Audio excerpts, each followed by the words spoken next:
Really excited to have Greg Gilbert join us today to talk about the storyline of the Bible. Thanks for joining us, Greg. Yeah, glad to be here, man. It's really fun to talk to you about these things. They're important, so Uh, good to talk about. Thank you, Greg. Before we get stuck into the questions about your new book, feel free to introduce yourself. Thanks. Yeah, my name's Greg. Greg Gilbert. I'm the pastor of Third Avenue Baptist Church in Louisville, Kentucky.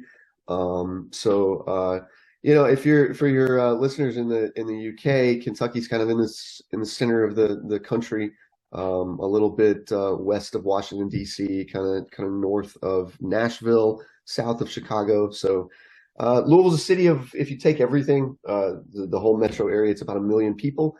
Third Avenue Baptist is a little bit south of the downtown area, but right on the campus, pretty much, of the University of Louisville, which is a huge research university here in the city. Big sports university, one of the best sports universities in the country. Married for 20 years to Mariah, and we got kids. Two of them are still kids. One is in college at Western Kentucky University, so I don't know if he's a kid anymore. But the other two, I have a junior in high school, and then a 7th grader, Juliet. So, yeah. Excellent. So do we have you guys to thank for KFC? You do. Colonel. Yes, exactly. Colonel Sanders. Yeah. Yeah, we even have an honorific in Kentucky. It's almost a knighthood called, if you're a Kentucky colonel, that means you've done something really important. So it's almost British in its in the way it works. Greg, what's one thing about? I'm not one of those. I'm not a Kentucky colonel. I was going to say, well, you're a prolific author now, so you must be edging your way towards getting one of these, right? They don't care about that. They're not worried about that. What's one thing that you can tell us about yourself that will surprise anyone listening? Surprise people? I don't know. 5 years ago, I did a 2-week trek to the base camp of Mount Everest, and that was one of the greatest experiences of my life. It was incredible, and I'd recommend it to anybody who loves mountains and the outdoors. It was an amazing trip. Excellent. Well, that will surprise many people, Greg. That's very good. You've written this book following on from your study Bible, which has been really helpful, and it's the Bible that we use for our family devotions of an evening. Who is this new book designed for, Greg? Yeah, the new book is the epic story of the Bible, and it's not pitched at a high academic level. You can find books that are biblical theologies pitched at a very high level. This is not that at all. I think teenagers could use this book. I think Christians who have been Christians for a long time could use it. I think new Christians could use it. It's basically for anybody who just wants to understand the Bible in its totality. So it's not like taking a little chunk. Let's understand Habakkuk. Let's understand Isaiah. Let's understand this or that. It's what is the Bible doing as a whole in its full storyline. Yeah. So where did the Bible come from? Who decided which books and stories to include in it? And how do we know that we got the right ones? Yeah, it's a good question. You remember a few years ago, there was a book, The Da Vinci Code by Dan Brown, and it kind of took the world by storm.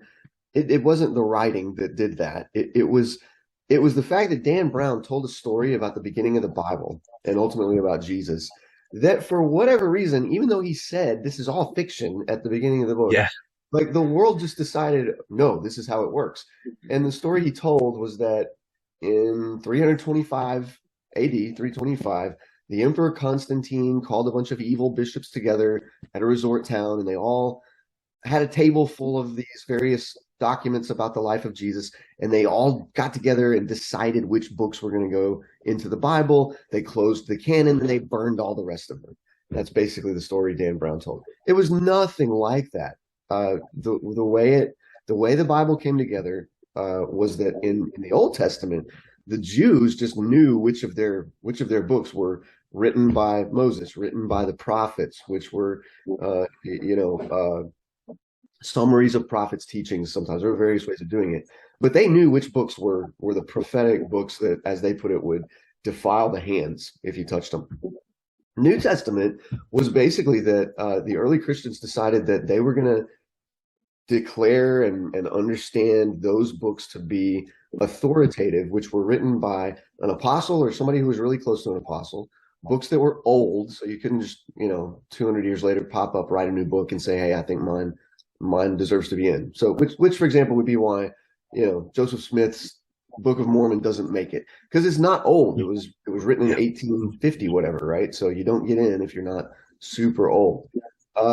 Third thing that they said was that it had to be universal, in other words, widely used. So you couldn't have a sect of some weird group of Christians out in the desert who pop up and say, hey, we've had our book for 100 years and we need you to include it in the canon. The early church would say, no, it's got to be a book that's circulated widely and was used widely. And then fourth would have just been orthodoxy. In other words, it has to line up with what we already know to be true about Jesus from oral tradition, from the teaching of the apostles, from everything else. So they basically had a really good set of criteria by which they would defend the set of books that they knew to be authoritative, because it had been handed down to them by the apostles. Yeah. And we've also got a sovereign God that led this whole process as well, right? Oh, absolutely. Yeah. Oh, yeah. I mean, and Jesus told his disciples that, he sets up in John 10 this chain of authority, right? That which belongs to the Father has been given to me, and that which has been given to me, I'm going to give it to you so that you can give it to others. So that's why the early Christians had this idea in their heads that these apostles are the ones who can write the books that we're going to take to be authoritative. Yeah, yeah. If you only had a couple of minutes to summarize what the story of the Bible was, how would you do that? Oh, how would I do that in 2 minutes? I would probably say that in the very beginning of everything, God created the world and human beings to live under his authority and in worship of him. And that was what was best for humans from the very beginning.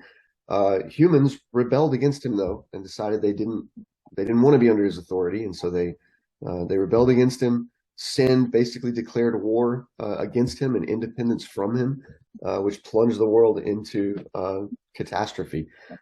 From there, God launched basically a rescue mission in his mercy. He didn't have to do it, but he did. Promised that a king would come who would set everything right. And then most of the story of the Bible is the story of the looking out for that king. And so you see those promises sort of narrowing in at various points. So, out of all the nations of the world, one nation, Israel, is chosen. Out of all the Israelites, one man is sort of chosen, the king. We know that the Messiah is going to be the king of the nation. That nation fails to carry out its obligations before God, to be the kind of bearer of the Messiah, bearer of the name of God. They're sent into exile. God has mercy on them again, brings them back from exile. We're still waiting on the king to come, and then all of a sudden, when the New Testament opens, there's the king, and it's Jesus. And so then there's a slow unfolding of who Jesus is and what it's going to mean for him to be king. And what happens is that all of these themes that have been building like an orchestra through the Old Testament come to rest on Jesus, right? So there are themes, for example, like the job of the king is to suffer in the place of the people so that the people can be saved, right? That's one of the themes that shows up through the Old Testament, and that comes to rest on the head of Jesus, and he does that in the most spectacular way, right? Dying for his people so that they don't have to die.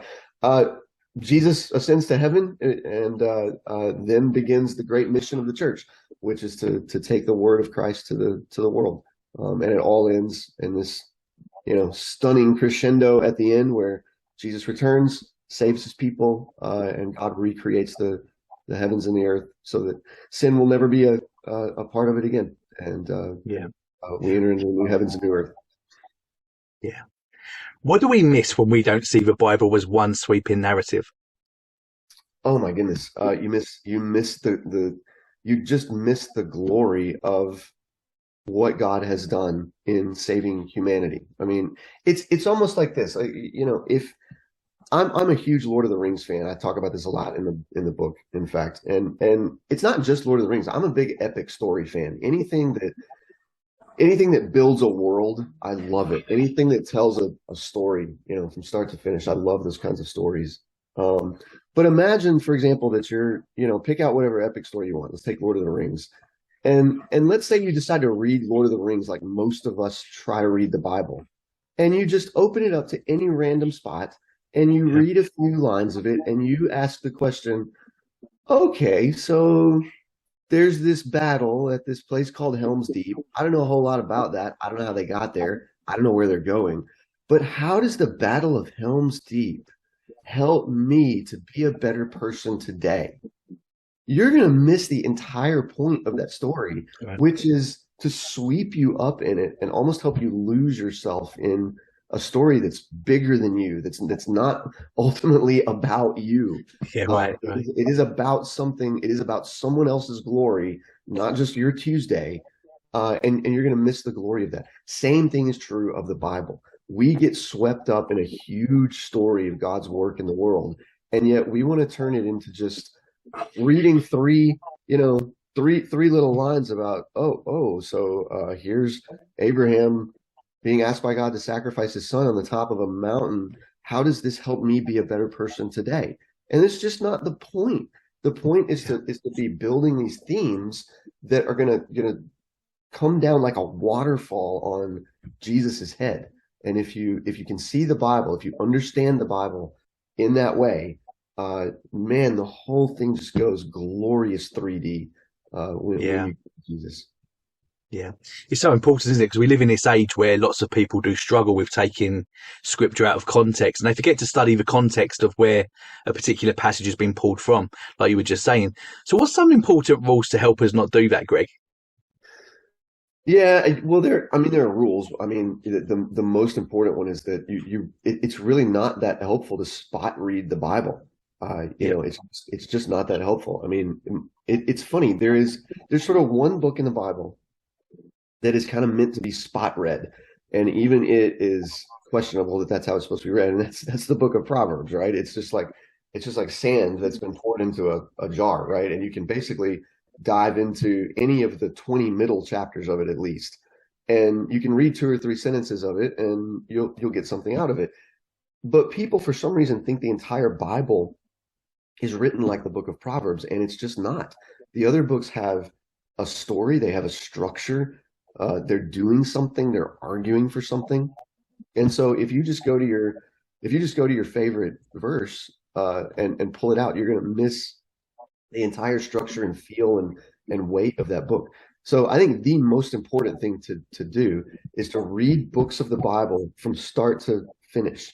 yeah, And it's even best to read them in an order that's gonna pull you into the storyline of the Bible. So you said you're using the Story of Redemption Bible with your family. I love that. It's awesome. And that's what that book tries to do, right? So it tries to put you in, tries to help you read the Bible, but to read the various 66 books of the Bible in an order that's going to take you through the narrative. And I just think that's incredibly helpful. So yeah, for example, what it does instead of having you read, say, all 13 of Paul's letters in the kind of weird order that they appear in the New Testament, they're just Paul's letters are just organized by size. It's just the yeah, longest one, and then the next longest one, and its companion, and then the next longest, the next longest, the next longest. That's how it's ordered. It's very weird. But what the Story of Redemption Bible does is that it takes you into Acts, and you start reading Acts. And then when you get to the point in that story where Paul is actually writing, say, First Thessalonians, at least as far as we know, you go to First Thessalonians and read it, and then you come yeah, back to the narrative of Acts and read on until he writes, Ephesians or whatever it is. So for me, what that does is that it throws those letters into high relief because you understand why he's writing the letter at that point because you know where he is in his life, in his missionary journey. And it all just turns into a really kind of cinematic experience instead of just this, spot check kind of thing that we typically yeah. do.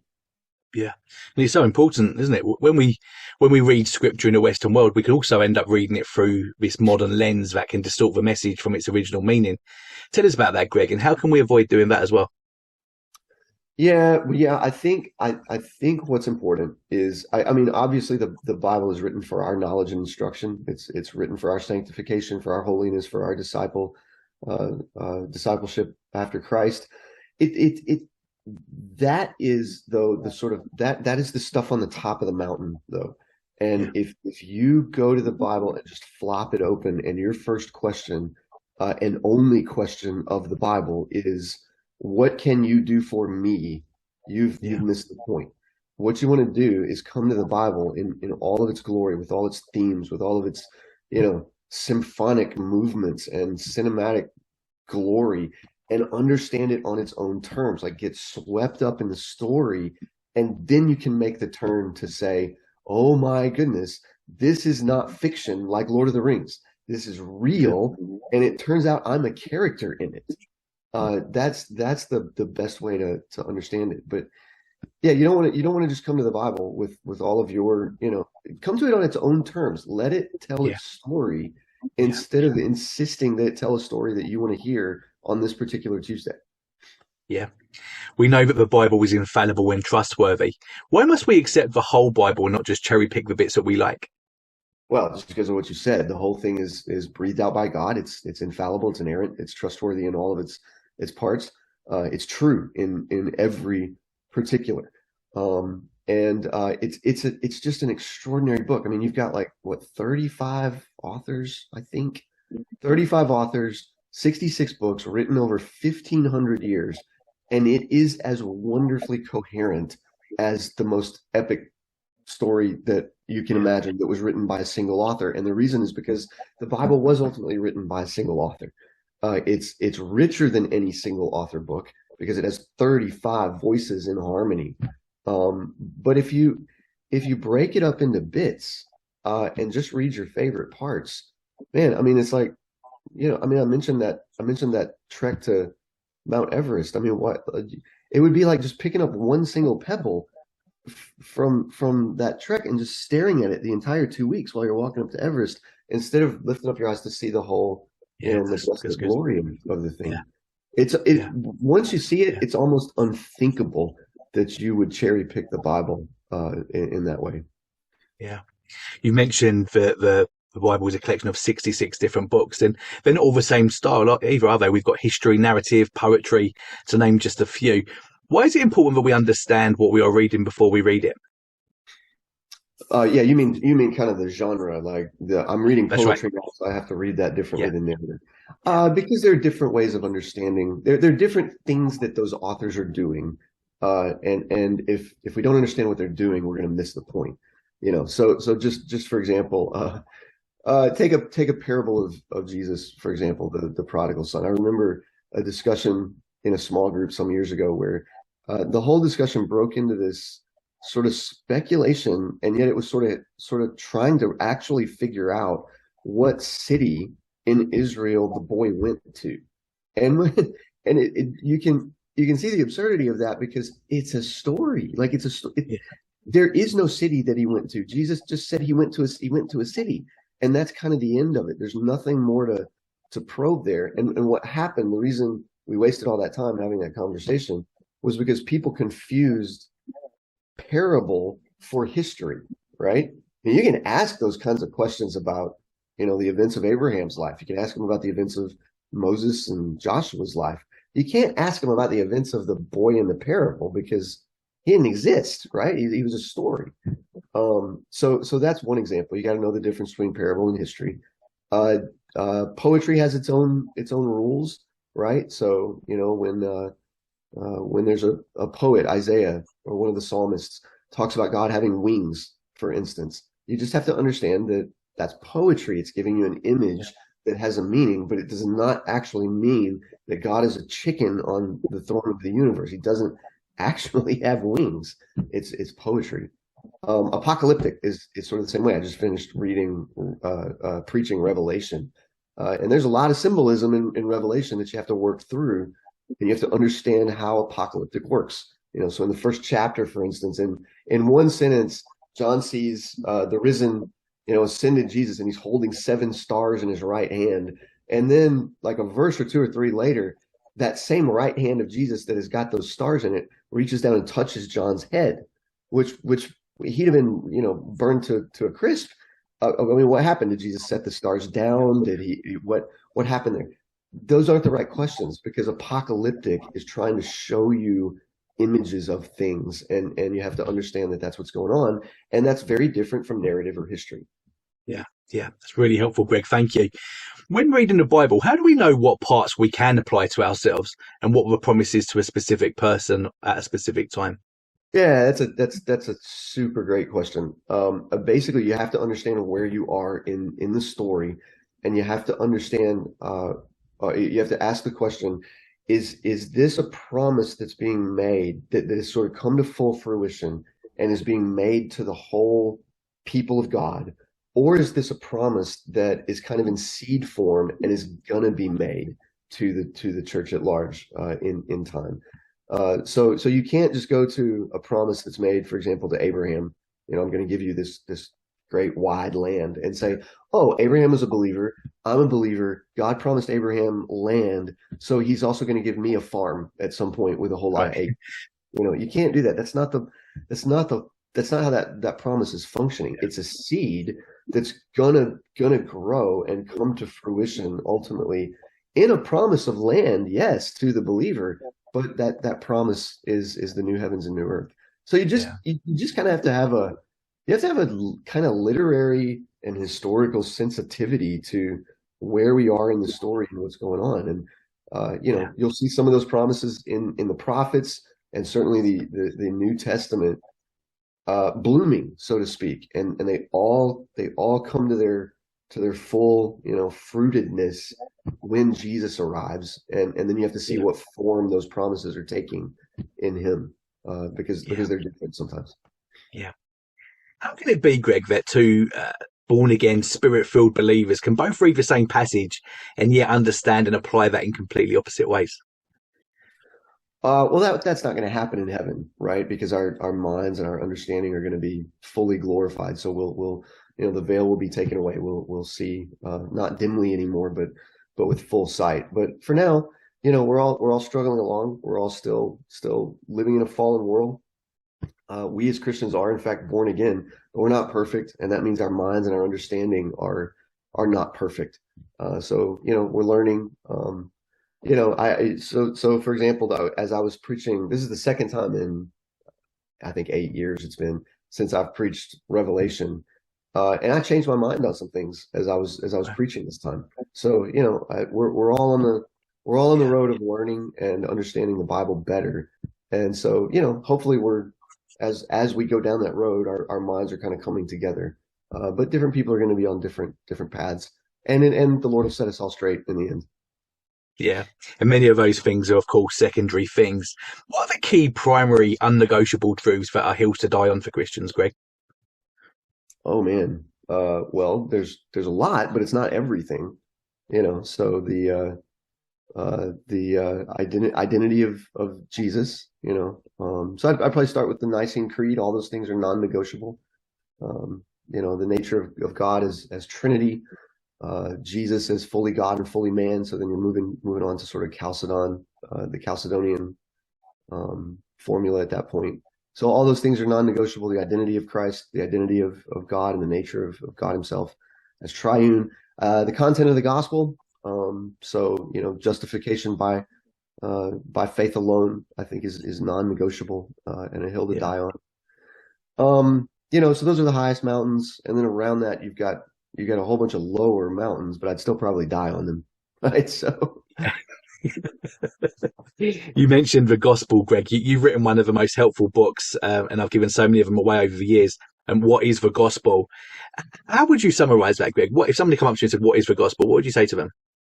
yeah, I mean, really quickly, I think that the New Testament early preachers and early writers organized their presentation of the content of the gospel around four main questions. This is what I write about in What is the Gospel. So first question they always answer, sometimes implicitly in different words, etc. But the first question is always, to whom are we accountable?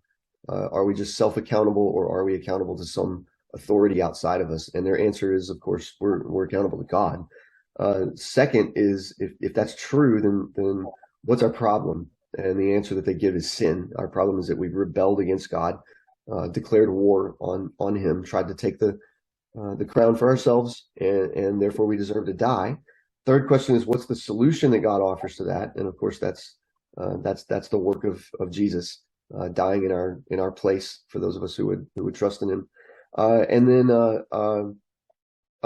the fourth one is, what is our response to that? And it's faith in Jesus and repentance from sin. So that if we are united to Jesus by faith, because he rose again from the dead, we're going to rise again from the dead. So, the resurrection is not just it's not just a kind of happy ending to the story. It is our life, right? It's like Jesus said, we're branches united to his vine, him. And if the vine is still dead, then the branches united to it are also dead. The only reason we live is because he lives as branches to a vine. Yeah. How should prayer fit together with our Bible reading? Oh, I mean, they're hand in hand, hand in glove. I mean, they're not one and the same, but they're very much partners. So, we speak to God in prayer. God speaks to us through his word. And so the Holy Spirit will draw our attention to things. He will illuminate us to understand the scriptures in new ways.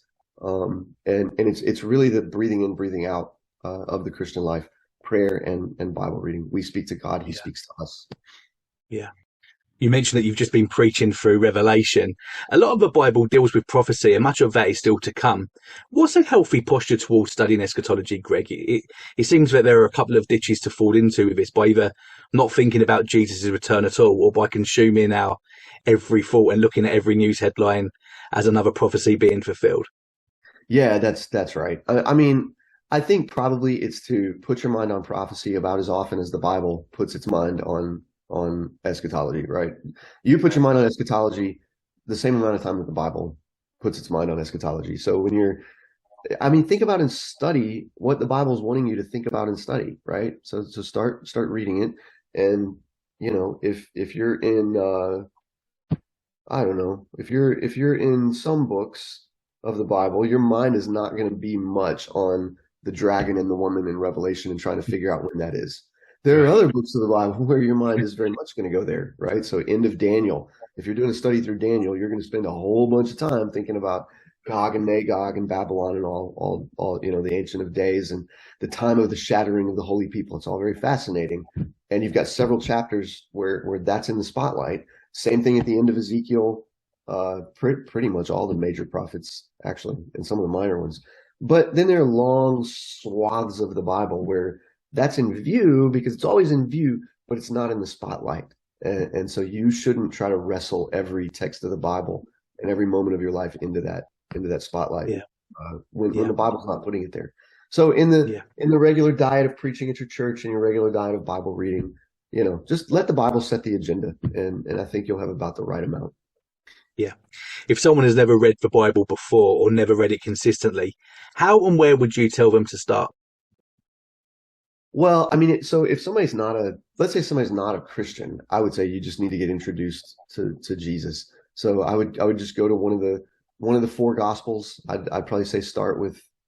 I mean, it just depends. If you want to kind of see how early Christians thought about Jesus in the context of the Old Testament, I think Matthew would probably be best. If you want fast-paced action, just as much stuff about Jesus as possible in the shortest amount of time, that's going to be Mark, because what is it, like 40 different times he uses the word immediately? He's moving. Mark is moving in his. He's trying to write the Cliff's Notes version of it. But you need to get introduced to Jesus if you're not a Christian. If you've been a Christian for a while, you know Jesus, you love Jesus, you just want to know, maybe you want to set off on a journey of reading the whole Bible. Honestly, I would probably say pick up this book that we're talking about, the epic story of the Bible. Read through that to kind of get your bearings. It works like, take a trek into the mountains, for instance. It works like the briefing meeting before you set off on that trek, where you sit around in the restaurant and they show you the path that you're about to take and point out the big landmarks. Right. This book works like that. It's the briefing meeting before you set off on the trek. Then, if you can still find it, the Story of Redemption Bible that you've mentioned, the way that one works is that essentially I kind of go along with you as you start out in Genesis and you start reading the whole Bible, but I'm kind of there at your side the whole time. It's not study notes exactly, like a study Bible. It's literally me sort of, breaking into the text every once in a while and saying things like, remember this is really important, or this is confusing. Here's kind of what's going on. Here's the main thread of the story. Or sometimes there are even a couple places where I'll break in and say, listen, the next 4 chapters are going to be really hard reading. So you can maybe read them a little bit faster than you normally would. Look out for chapter 13, verse 5, though, because that one's important. But other than that, I'll see you in chapter 17, that sort of thing. Which can be helpful in its own right, because if you're unfamiliar with the Bible, you can read big, long, sections of it and think, I wonder if I'm missing something.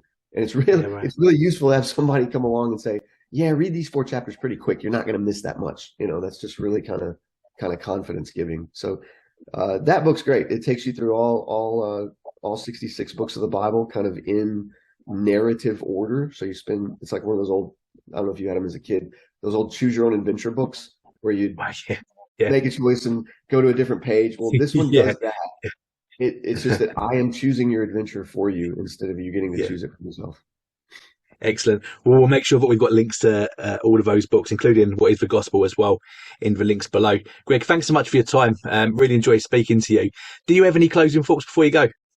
No, just read the Bible. Man, it is better than any of us understand. It is so deep and rich and beautiful. So read it and don't just spot read it. Try to understand the whole epic story. Excellent. And how can people keep in touch with you on social media? The only one I ever even really look at is Twitter. So I'm at Greg Gilbert, all stuck together there. Or church website is thirdavenue.org, all spelled out, thirdavenue.org, and you can get email addresses and such there. Excellent. We'll put the link into your Twitter, into the church website address, and the link below as well. Greg, thanks again for your time. Really enjoyed it. Yeah, it was fun, man. Thank you.